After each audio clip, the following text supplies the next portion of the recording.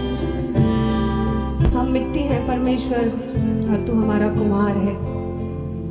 हम अपनी मर्जी पे चल के अपने आप को शेप करने की कोशिश करते हैं प्रभु, पर जब हम तुझे अपने तेरे हाथों में अपने आप को देते हैं परमेश्वर, तू हमें खूबसूरती से रचता है, बनाता है। तू हमें वो शेप देता है जो तू चाहता है परमेश्वर। तो हम तुझसे प्रार्थना करते हैं खुदावन, इस समय घुटनों पे आते हैं, अपने हाथों को उठाते हैं, अपने आप को नम्र और दीन करते हैं परमेश्वर, क्योंकि ये तेरा भवन है और तू ऐसा चाहता है कि जब हम इसमें उपस्थित हों तो हम हर बातों को छोड़कर, त्याग कर तेरे आगे दीन और नम्र हो जाएं, जिससे तू हमें बना सके उस रीति से जिस रीति से तू चाहता है प्रभु। हमें बना और वैसा बना जैसा तू चाहे परमेश्वर। हमारी मर्जी, हमारी अपनी तबीयत खुदावन जो हम में पाई जाती है वो खत्म होती जाए और तू हम में बढ़ता चला जाए परमेश्वर। इस समय जब हम एक परिवार के रूप में यहाँ एकत्रित हैं प्रभु, तुम हम लोगों के मध्य हो, हर एक जन को छू, बातचीत कर और होने दे प्रभु कि हम तुझ में बढ़ते चले जाएं। इस समय में खासकर भाई साहब को तेरे हाथों में देते हैं परमेश्वर। जब वो अपने वचन को बोलते हैं खुदावन, तो उनके साथ हो, उनकी ज़बान से सिर्फ और सिर्फ तेरा वचन हमारे बीच में बोया जाए, जिससे उसमें हम फलवंत हो और जयवंता को हासिल करें। और जब हम घरों को लौटते हैं परमेश्वर, वो बातें हमारे अंदर पाई जाएं और हम पूरे हफ्ते में प्रभु उन बातों को अपने अंदर रख कर उस पर चलने वाले हो सी।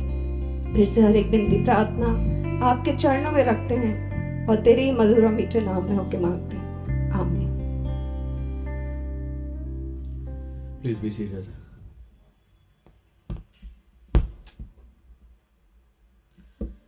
मैं सबसे पहले तो आप सबको प्रभु यीशु मसीह नासरी के नाम से आशीष देता हूँ। प्रभु आप सबके साथ हों और आपका ख्याल रखें।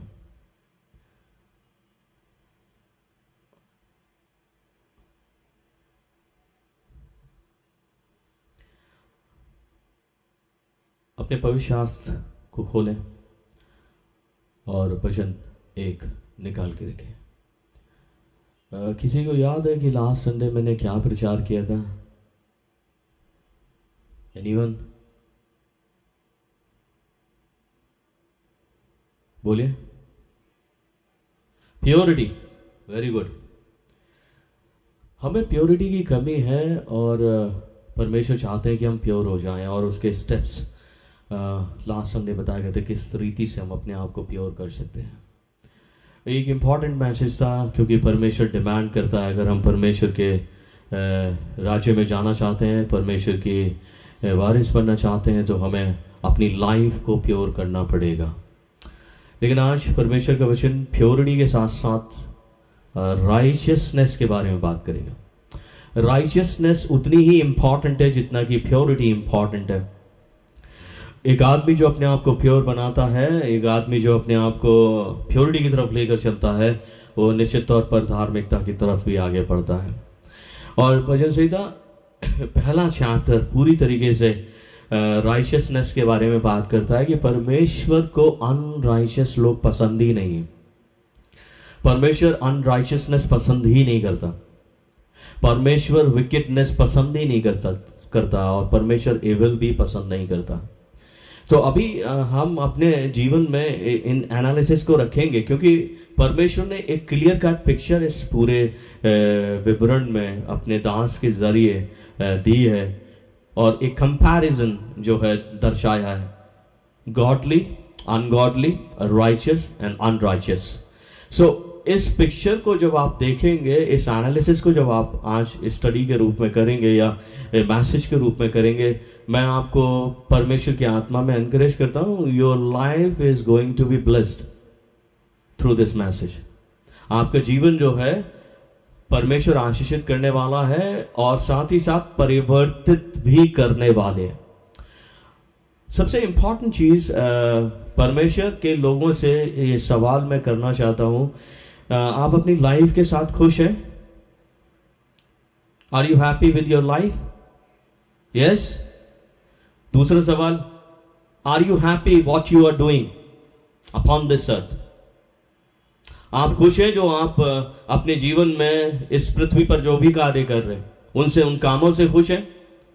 कभी एनालाइज किया कि मेरे काम गलत भी हो सकते हैं? कभी एनालाइज किया कि मैं गलत भी हो सकता हूं? कभी एनालाइज किया कि मैं गलत मार्ग पर भी जा सकता हूं? कभी एनालाइज किया कि मेरी लाइफ अनगॉडली भी हो सकती है? कभी एनालाइज किया कि मेरा लाइफ जो है अनराइचियसनेस की तरफ भी बढ़ता जा रहा है? पवित्र शास्त्र को पढ़ लेना ही इनफ नहीं है, परमेश्वर के आगे घुटने टेक लेना ही इनफ नहीं है, लेकिन हमारे एक्शन है ना, हमारे कंडक्ट, हमारे कमांड, हमारे कॉन्वर्सेशन सब मैटर करते हैं परमेश्वर के लिए।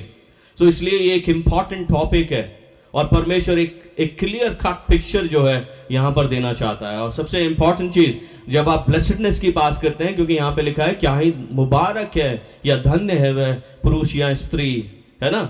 मुबारकी कैसे हासिल करेंगे हम? ब्लेसेडनेस का मतलब होता है हैप्पीनेस, ब्लिसफुल होना, है ना। मैं अपनी लाइफ में खुश तो रहता हूं, लेकिन वो खुशी थोड़ी देर के लिए होती है। लेकिन परमेश्वर थोड़ी देर के लिए खुशी नहीं देना चाहते। परमेश्वर चाहते हैं कि परमेश्वर के लोग ऑल टाइम खुश रहें, हमेशा खुश रहें, हर समय खुश रहें, उनके चेहरे पर प्रसन्नता दिखाई दे, उनके चेहरे पर ये जो है भाव जो हम अपने एक्सप्रेशन अपने चेहरों पर लेकर आते हैं, चाहे कैसे भी आप अपने एक्सप्रेशंस को नोटिफाई करते हो अपनी लाइफ में, लेकिन परमेश्वर ये चाहते हैं कि अगर हम परमेश्वर के फॉलो करने वाले हैं तो ये ब्लेसेडनेस, ये हैप्पीनेस है रहनी चाहिए ऑल द टाइम, फेस पे से दिखना चाहिए, हमारी पर्सनालिटी में से दिखनी चाहिए। तो ये ब्लेसेडनेस आएगी कैसे? परमेश्वर स्टेप बताते हैं। स्टेप, सबसे इंपॉर्टेंट स्टेप, कौन हैप्पी है, कौन ब्लेसेड है?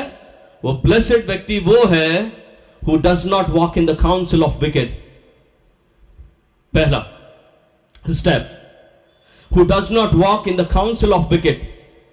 अभी काउंसिल आपको हर जगह पे मिलेगी, युक्तियां आपको हर जगह पे मिलेंगी, विचारधाराएं आपको हर जगह पे मिलेंगे, सर्कल्स आपको हर जगह पे मिलेंगे, लेकिन परमेश्वर आपसे ये आग्रह करते हैं, आपको ये चिताते हैं कि अगर आप हैप्पी होना चाहते हैं, अगर आप ब्लेसेड होना चाहते हैं, एक अच्छा लाइफ इस पृथ्वी पर बिताना चाहते हैं, तो सबसे पहले ये जो है अवॉइडेंस की तरफ आपको जाना पड़ेगा। तो क्या अवॉइडेंस है?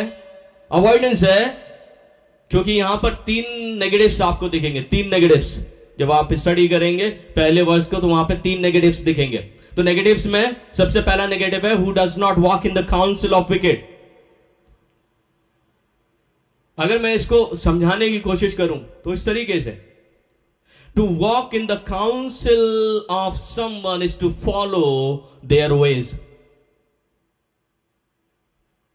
किसी भी काउंसिल को उसके अंदर वॉक करना या काउंसिल में वॉक करना, परमेश्वर ये बताता है कि ऐसे लोगों को फॉलो करना जो विकेड हैं, और इसलिए विकेड काउंसिल की तरफ परमेश्वर जाने से मना करता है ना।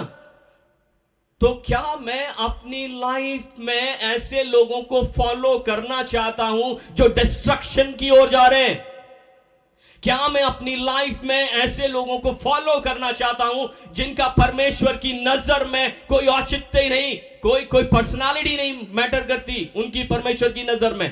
तो क्या मैं ऐसे लोगों को फॉलो करना चाहता हूं, उनके रास्तों को फॉलो करना चाहता हूं, उनके मार्ग को, उनकी इंटेंशंस को, उनके कामों को फॉलो करना चाहता हूं? आज दुनिया वही कर रही है ना। हिंदी में एक कहावत है, खरबूजे को देखकर खरबूजा रंग बदलता है। तो अगर मैं ऐसी काउंसिल में जाऊंगा जो विकेट काउंसिल है, जो विकेट सोच वाले व्यक्ति हैं, जो एक गलत विचारधारा रखते हैं, गलत कामों को अंजाम देते हैं इस पृथ्वी पर, अगर मैं ऐसी काउंसिल का हिस्सा बनूंगा, डेफिनेटली मेरे अंदर वही विकेटनेस आ जाएगी, वही विकेट थॉट आ जाएंगे। इसलिए परमेश्वर कहता है, avoid the wicked council to be happy, to be blessed. कभी एम किया? क्योंकि हम अपनी लाइफ में अक्सर अपने कैरियर को लेके एम बनाते हैं, हम अपनी लाइफ में अक्सर अपने जॉब्स को लेकर एम बनाते हैं, अपने स्टेटस को लेकर एम बनाते हैं कि मुझे वहां मेरा वो टारगेट, मैं उस पॉइंट पर पहुंचना चाहता हूं। लेकिन कभी हम ये लाइफ में अपना एम नहीं बनाते कि मैं ऑल टाइम हैप्पी रहना चाहता हूं, मैं ऑल टाइम ब्लेस्ड रहना चाहता हूं, मैं ऑल टाइम परमेश्वर के साथ रिलेशनशिप में रहना चाहता हूं, मैं ऑल टाइम जो है प्योरिटी में रहना चाहता हूं, मैं ऑल टाइम जो है राइचियसनेस में रहना चाहता हूं, मैं ऑल टाइम गॉडली रहना चाहता हूं। ऐसा कोई भी एम मैंने आज तक किसी व्यक्ति को बनाते हुए नहीं देखा कि मेरा ये एम है कि जब तक मेरा इस पृथ्वी पर जीवन है मैं इन चीजों को अवॉइड करता रहूं और अपने आप को उस गॉडली कैरेक्टर में आगे बढ़ाता रहूं, है ना। मेरे प्रिय अजीजों, परमेश्वर अवॉइडेंस की डिमांड करते हैं, इसलिए उन्होंने पहला वर्ड बोला है, अगर मैं और आप इस पृथ्वी पर एक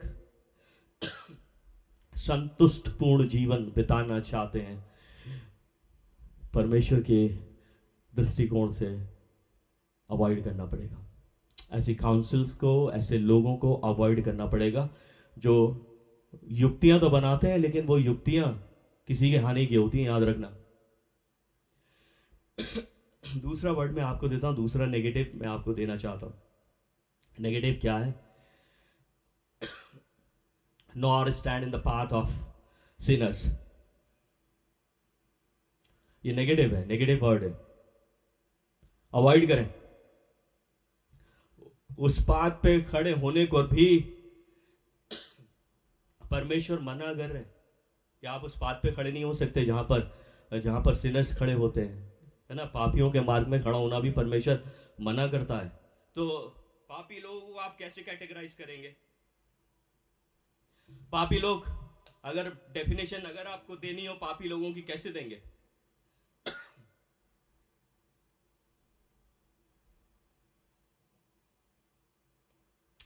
Sinners are those who always break the law of God.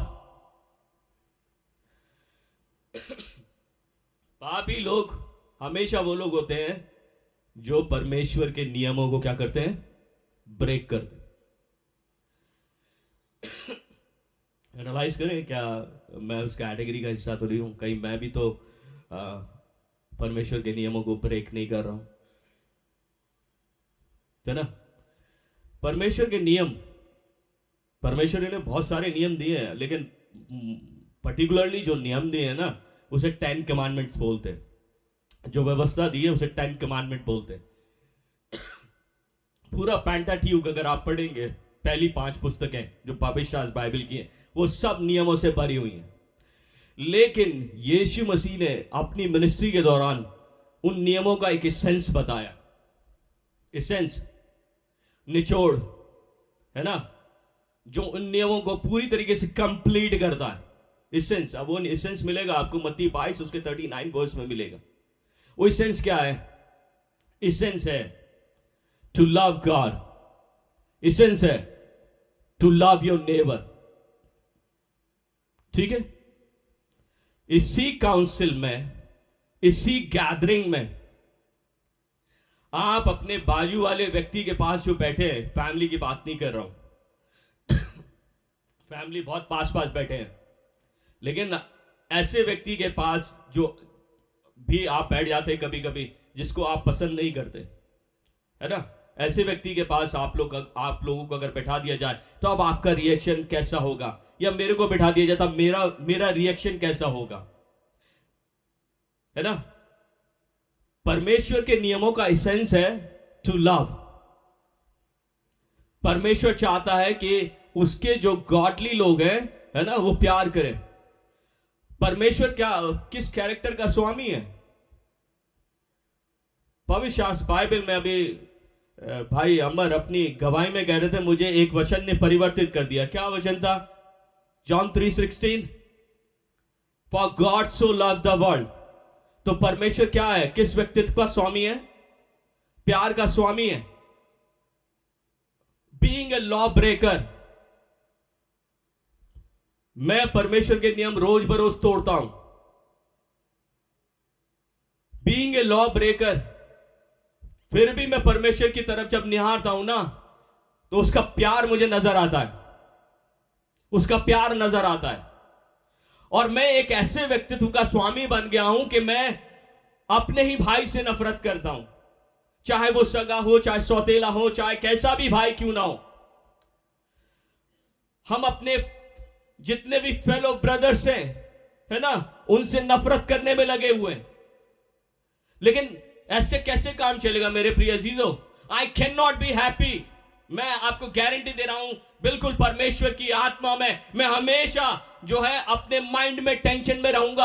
अगर मैंने प्यार करना नहीं सीखा अपने फेलो ब्रदर से, मैं हमेशा टेंशन में रहूंगा, है ना। मैं हमेशा यही सोचता रहूंगा कि ये क्या कर रहे हैं, क्योंकि मेरा फोकस किसके ऊपर चला गया? मेरा फोकस मेरे ब्रदर के ऊपर चला गया, उसके कामों के ऊपर चला गया। जनरली होता क्या है, हमारा फोकस हमारे ऊपर नहीं, हमारा फोकस दूसरों के ऊपर होता है ना। और जब हम फोकस करते हैं किसी दूसरे व्यक्ति के ऊपर, तो मैं आपको बताता हूं वो चीजें हमें प्रभावित करती हैं, मेरी लाइफ को प्रभावित करती हैं। इसलिए परमेश्वर जो एसेंस बताते हैं लॉ का, focus on God, focus on love, है ना। तो एक बात याद रखना, सिनर्स हमेशा वो काम करते हैं जो ऑपोजिट है परमेश्वर के। They desire to exploit and extract the people of God. And अगर मैं बात करूं, वो अपने परमेश्वर के लोगों को एक्सप्लॉइट करने की कोशिश करते हैं सिनर्स हमेशा। एंड दैट इज वाई परमेश्वर ये कहता है, do not stand in the path of Sinners. याद रखना, किसी के एक्सप्लॉइटेशन का कारण मत बनना कभी भी। मैं आपको सच बता रहा हूं, सच बता रहा हूं, परमेश्वर की आत्मा में यह बात कह रहा हूं, किसी भी व्यक्ति के एक्सप्लॉइटेशन का कारण मत बनना। अगर कोई व्यक्ति आपकी वजह से, मेरी वजह से एक्सप्लॉइट हो गया, तो समझ लेना मैं उस जगह पर उस सिनर्स की कैटेगरी में आ गया, क्योंकि मैंने परमेश्वर के उस नियम को ब्रेक किया जो मुझे प्यार करना सिखाता। तीसरी बात वो कहता है, तीसरा नेगेटिव मैं आपको देता हूं। तीसरा नेगेटिव क्या है? तीसरा नेगेटिव है not sit in the seat of scoffers. ठट्टा करने वालों की मंडली में, देखिए ठट्टा करने वालों की मंडलियां, यस और नो, कभी हिस्सेदार हुए? मैं हुआ हूं, मैं उस ठट्टा करने वाली मंडली का हिस्सा हुआ हूं। लेकिन परमेश्वर क्या कहता है? ये 3 नेगेटिव्स जो है ना, इन्हें अवॉइड करना अपनी लाइफ में।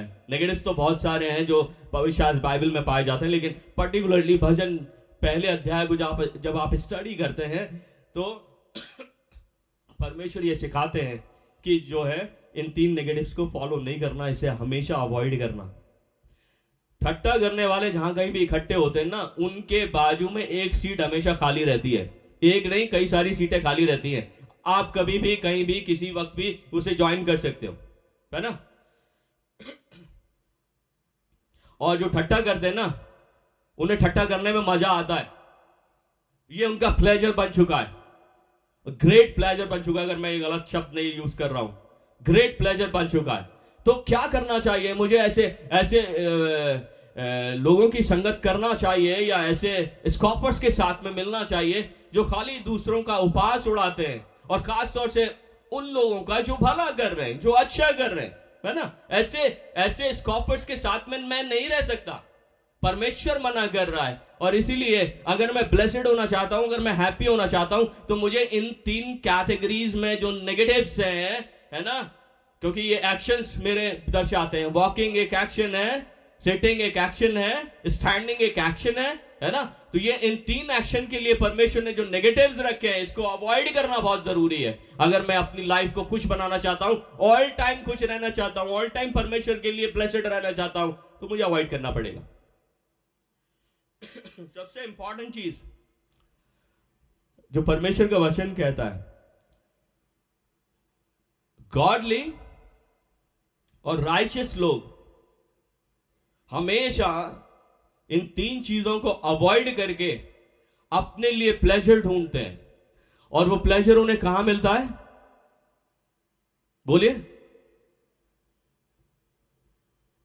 यहां पर। कहां मिलता है? यहां पर। परमेश्वर के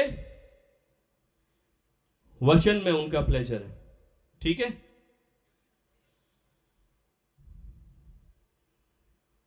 परमेश्वर के वचन में मार्टिन लूथर ने एक बात कही थी, मैं उस बात को कहना चाहता हूं।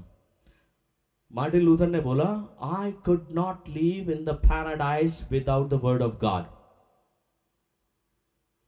मार्टिन लूथर जो प्रोटेस्टेंट हैं, जिन्होंने प्रोटेस्ट किया, है ना, कुरीतियों के वजह से, वो ये बात को कहते हैं, I could not live in the paradise without the word of God, but I can live in the hell with it. समझ में आया? मैं परमेश्वर के वचन के बिना जो है पैराडाइज में नहीं रह सकता, लेकिन मैं परमेश्वर के वचन के साथ कहां रह सकता हूं? जहन्नुम में।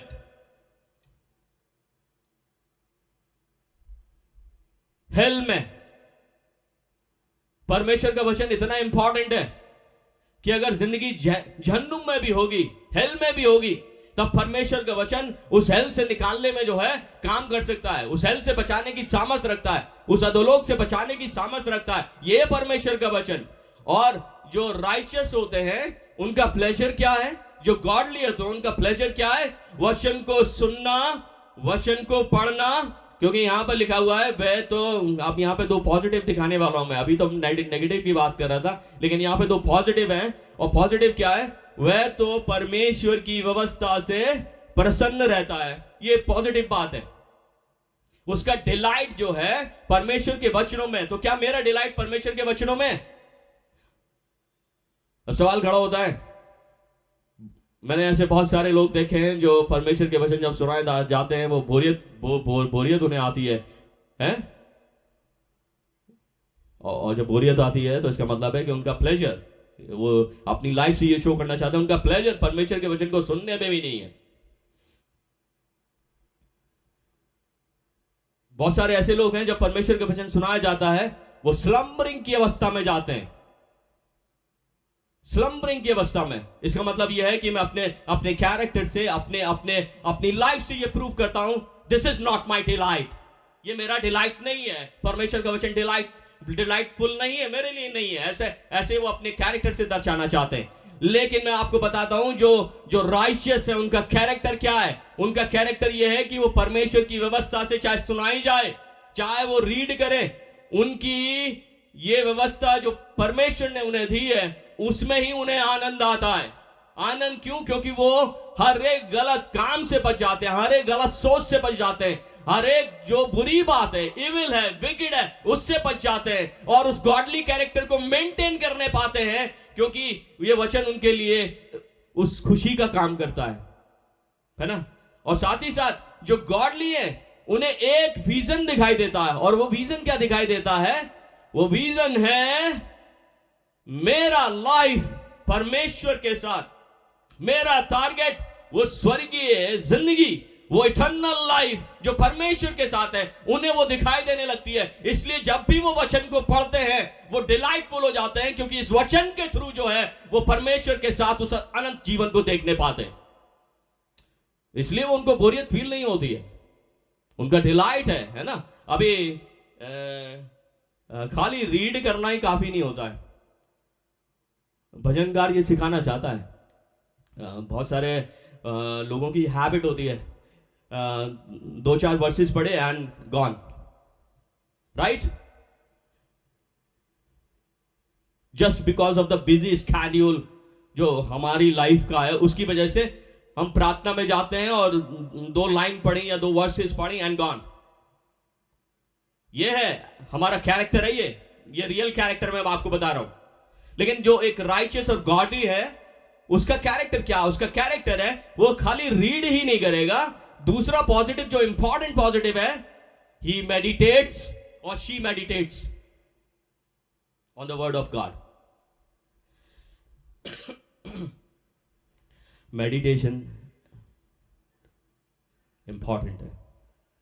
हमने जो पढ़ा है उस पर मेडिटेट करना बहुत इंपॉर्टेंट है। वो वचन मेरे लिए क्या कह रहा है, मेरी लाइफ के लिए क्या कह रहा है, मेरे डिसीजंस के लिए क्या कह रहा है। इसलिए रीडिंग को अपने हिस्सा मत बना के रखो बस खाली बाइबल रीडिंग। बहुत सारे लोग क्लेम करके कहते हैं I have finished the Bible reading 3 times 4 times, है ना, मैंने 20 बार बाइबल को पढ़ लिया।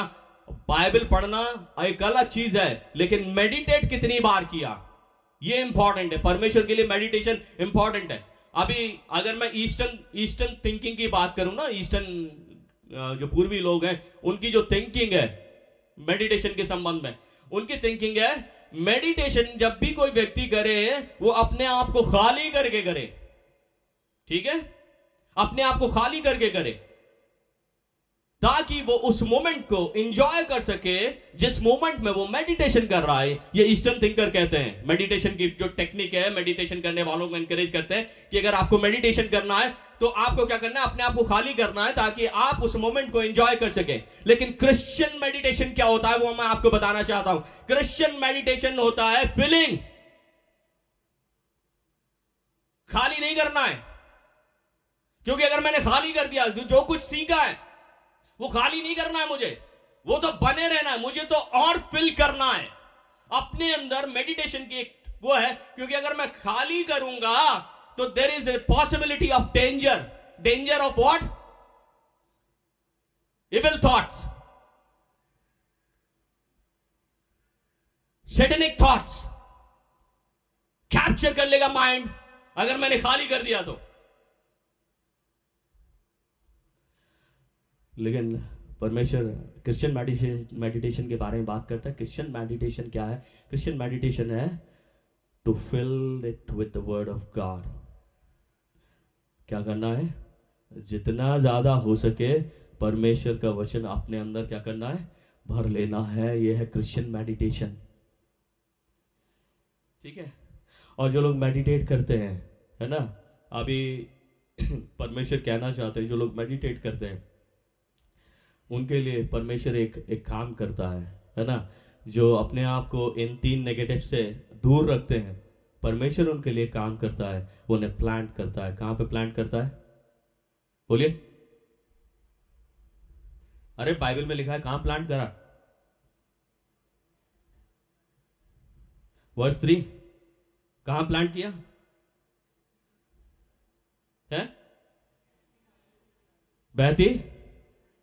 बहती नालियों के किनारे, है ना, बहती नालियों, बहती नदियों के किनारे। क्यों रिवर्स ही? क्यों? क्वेश्चन करना, रिवर्स ही क्यों?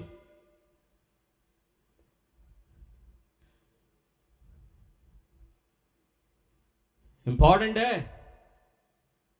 क्यों परमेश्वर ने रिवर के किनारे लगाना चाहता है? क्यों परमेश्वर रिवर के किनारे लगाता है? इंपॉर्टेंट है। अभी कौन सा सीजन है? कौन सा सीजन चल रहा है? Rainy season. किसान लोग अपनी फसल के लिए क्या इंतजार करते हैं? रेनी सीजन, है ना, रेनी सीजन। लेकिन एक राइचियस व्यक्ति कभी भी रेनी सीजन का इंतजार नहीं करता। परमेश्वर ने उसे रेन के ऊपर डिपेंडेंट नहीं रखा। रेन के ऊपर उसकी बढ़ोतरी को डिपेंड नहीं किया कि रेन आएगी तभी जो है राइचियस फ्लॉरिश होंगे या राइचियस ब्लेसेड होंगे ना। परमेश्वर उन्हें 24/7 जो है वो नरिशमेंट देना चाहता है, इसलिए वो क्या करता है? बहती नालियों के किनारे लगाया जाता है। वो व्यक्ति जो गॉडली लोग हैं, परमेश्वर उन्हें प्लान करता है ताकि वो डिपेंडेंट ना रहे। डिपेंडेंट किसके ऊपर? रेन के ऊपर डिपेंड ना रहे, अपने ग्रीनरी के लिए, है ना, क्योंकि यहां पे ग्रीनरी की बात की गई। ऐसे मनुष्य के पत्ते क्या होते हैं? कभी मुरझाते नहीं है। मुरझाने से याद आया, ये जो ग्रीनरी है ये क्या शो करती है? ये ग्रीनरी क्या शो करती है मालूम है? ये कंपैरिजन है। जो अनगॉडली हैं, जो अनराइशियस हैं, उनके लीव्स हमेशा ड्राई एंड डेड रहेंगे। लेकिन जो गॉडली हैं और राइशियस हैं, उनके लीव्स हमेशा हरे भरे रहेंगे। मालूम है क्यों? क्योंकि ये हरे भरा ना जीवन को दर्शाता। दे आर अलाइव, वो जिंदा है, जिंदा है। प्रभु यीशु मसीह में जिंदा है ना? प्रभु यीशु मसीह में जिंदा है। मेरे प्रिय अजीजों, ये एक इंपॉर्टेंट बात है। ये ग्रीनरी जो है बनी रहनी चाहिए लाइफ में, है ना?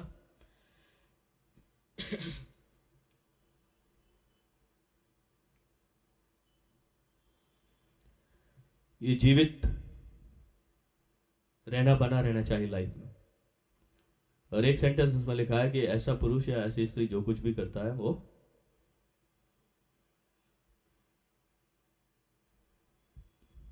पारस पत्थर की कहानी सुनी है?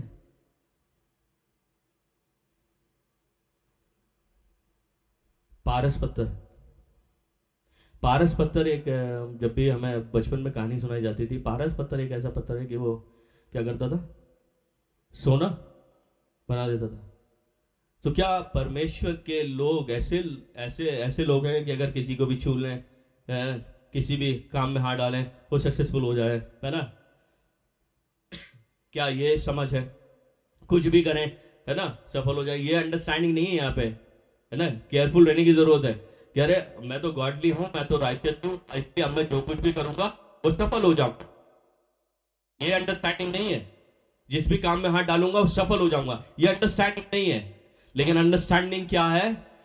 God will bring the fruitfulness, ये अंडरस्टैंडिंग है यहां पे। इसलिए जो गॉडली लोग हैं वो परमेश्वर की तरफ से आशीष पाने वाले लोग हैं। परमेश्वर उनके लिए प्लान करेगा वो आशीष है।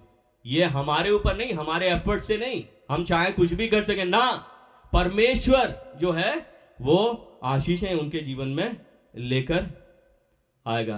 अभी कंपैरिजन आता है दुष्ट का। कैसे होते हैं? बोलिए। There is a vast difference एक पेड़ में और एक भूसी में बहुत बड़ा अंतर होता है। Be careful.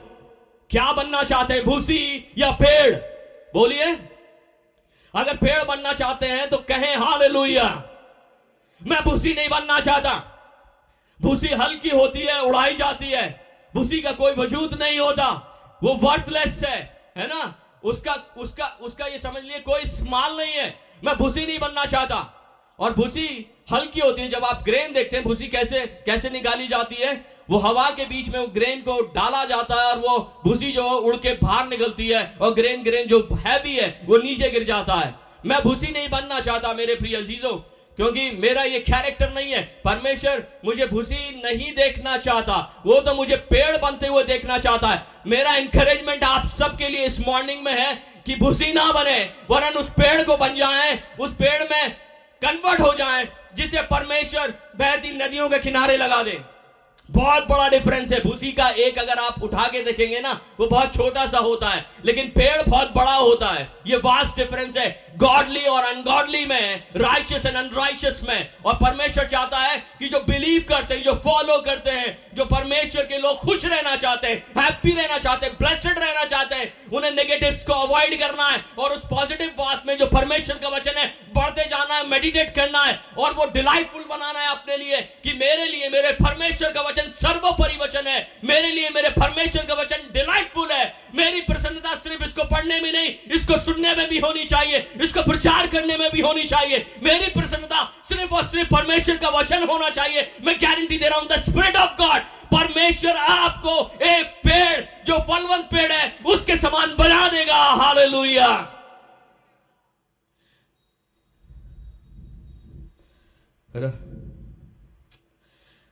चार्ल्स स्पर्जन जो है एक बहुत बड़े प्रीचर हैं, उन्होंने एक स्टेटमेंट दिया,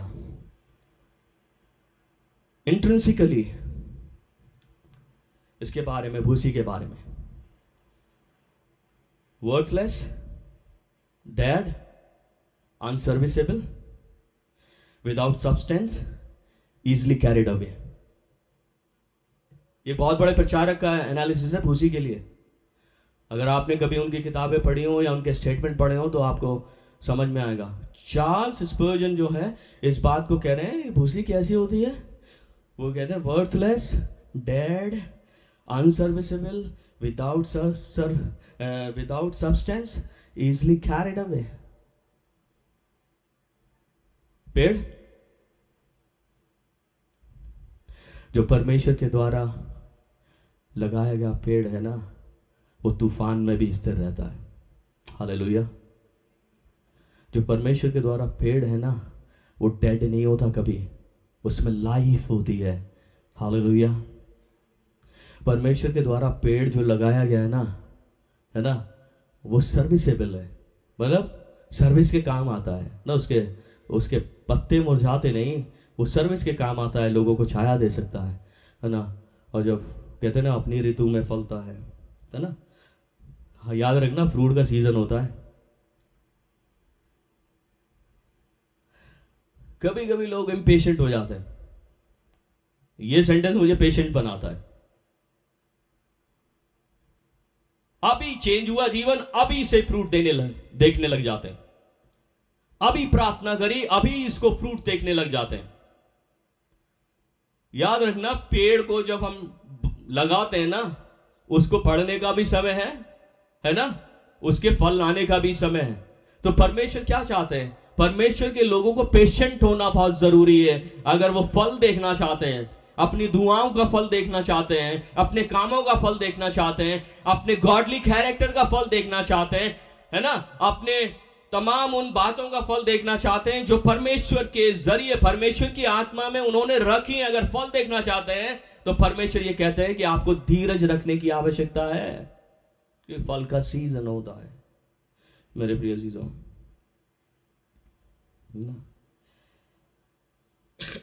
and that is the hard part of life, क्योंकि हम इम्पेशेंट हैं। हिंदी में एक कहावत है, हथेली पर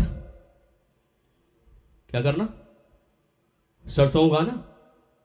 हथेली पर सरसों उगाना मतलब जल्दी जल्दी, सब चीज जल्दी जल्दी, सब चीज जल्दी जल्दी ना। There is a season.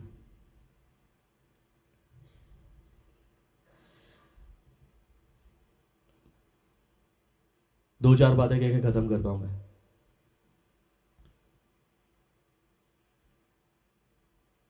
Ungodly shall not ascend in the judgment.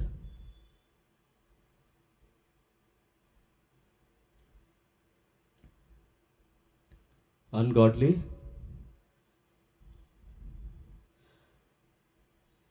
दुष्ट लोग अदालत में स्थिर ना रह सकेंगे,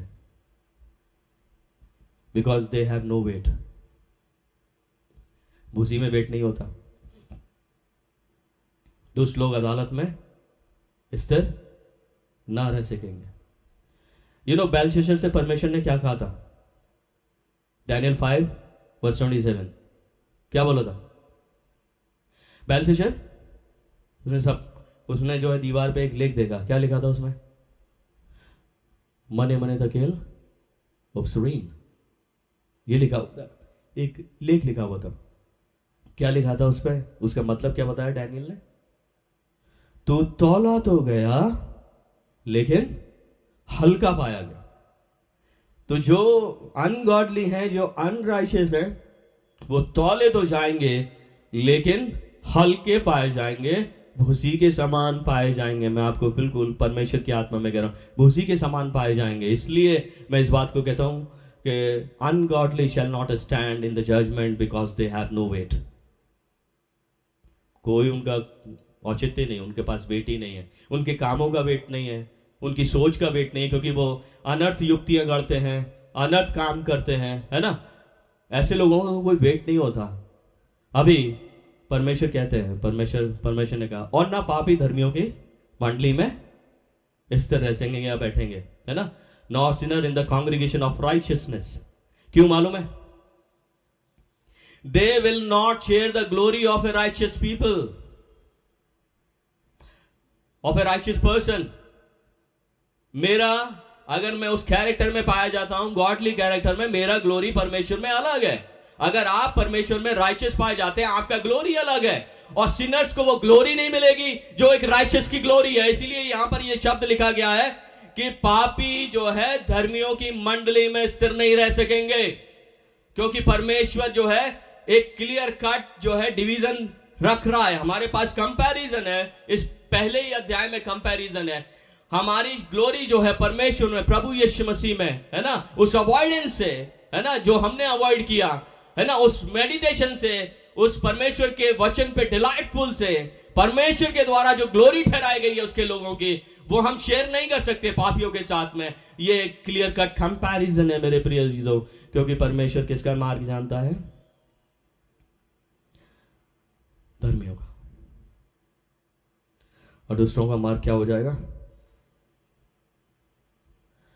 नाश हो जाएगा, because their ways leads to destruction. So decide कर लें कहां रहना चाहते हैं। जरूरत है हमें इस चीज की। स्कॉफर्स बनना चाहते हैं, स्कॉफर्स की मंडली में बैठना।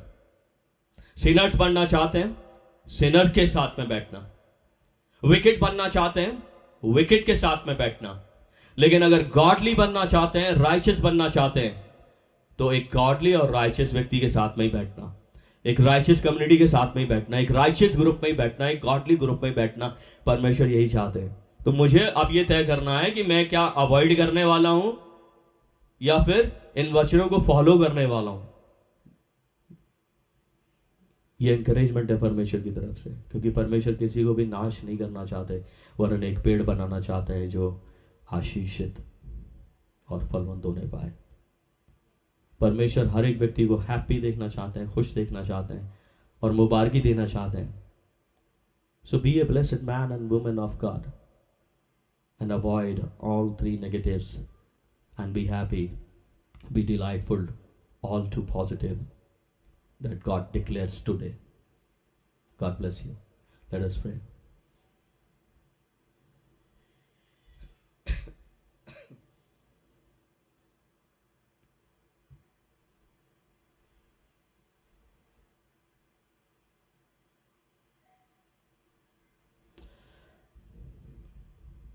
Thank you, Lord Jesus.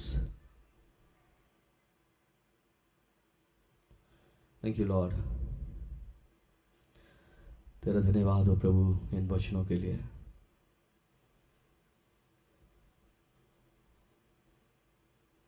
प्रभु हमें अपने मार्ग दिखाए,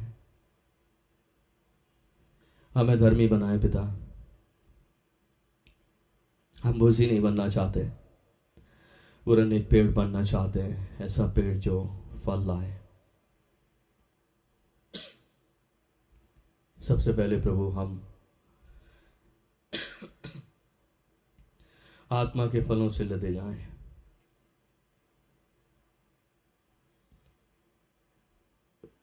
फिर पिता परमेश्वर हमेशा हरे भरे रहकर लोगों की जिंदगी के लिए आशीष का कारण बने। पिता हम में से सारी विकेटनेस निकालें, हमें वो डायरेक्शन दें जो पिता परमेश्वर तेरी ओर से आते हैं। मैं किसी भी बात को ऐसे ही फॉलो ना करूं, मैं किसी भी बात को ऐसे ही ना मानूं जब तक कि पिता परमेश्वर यह ना तय कर लूं ये किसी के भले के लिए हो। पिता परमेश्वर हम सबको सुबुद्धि दे, हम सबको प्रभु अपने वचनों से प्रभु जो आशीष देनी है प्रभु आज दे, ताकि हम भूले नहीं, हम भटके नहीं, वरन तेरे अनुग्रह से परिपूर्ण होते चले जाएं। इस प्रार्थना को मांगता हूं बड़े विश्वास के साथ, क्योंकि तूने सुन लिया है और आगे प्रभु हमारी मदद करेगा। अपने उद्धार करता जीवन देने वाले प्रभु खुदावन यीशु मसीह नासरी के नाम से, आमीन। आइए अब एक गीत गाते हैं मिलकर, गीत की किताब में से गीत नंबर 678। और जिस वक्त ये गीत गाया जाता है आशा से रिक्वेस्ट है आज का दिया ले लें। 678 यीशु का दरबार रे।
मांगेंगे।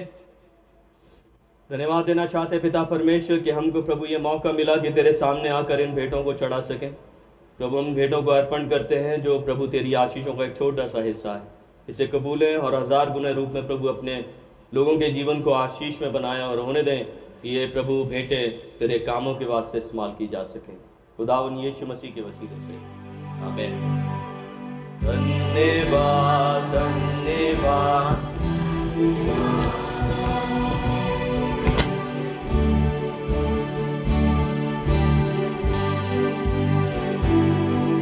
धन्यवाद धन्यवाद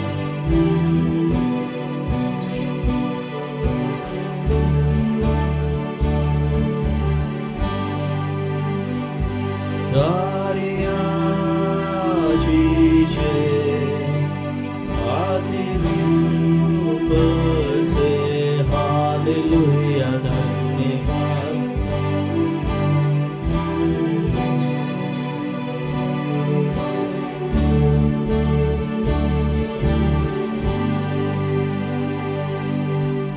अब हमारे खुदावन यीशु मसीह का अनुग्रह, परमेश्वर पिता का प्रेम और पवित्र आत्मा की सहभागिता हम सब के साथ में, जितने आज इस सुबह के वक्त में आराधना में शरीक हुए, सबके परिवारों के साथ में, खुदा से मोहब्बत रखने वालों के साथ में, उसके हुक्मों की पैरवी करने वालों के साथ में, सेंट्रल मैथोडिस्ट चर्च देहरादून की कलीसिया के एक सदस्य, एक परिवार के साथ में, हर एक विश्वासी जन के साथ में, और खासतौर से हमारे सभी ऑनलाइन आराधक व उनके फैमिलीज के साथ में आपसे लेकर हमेशा तक होती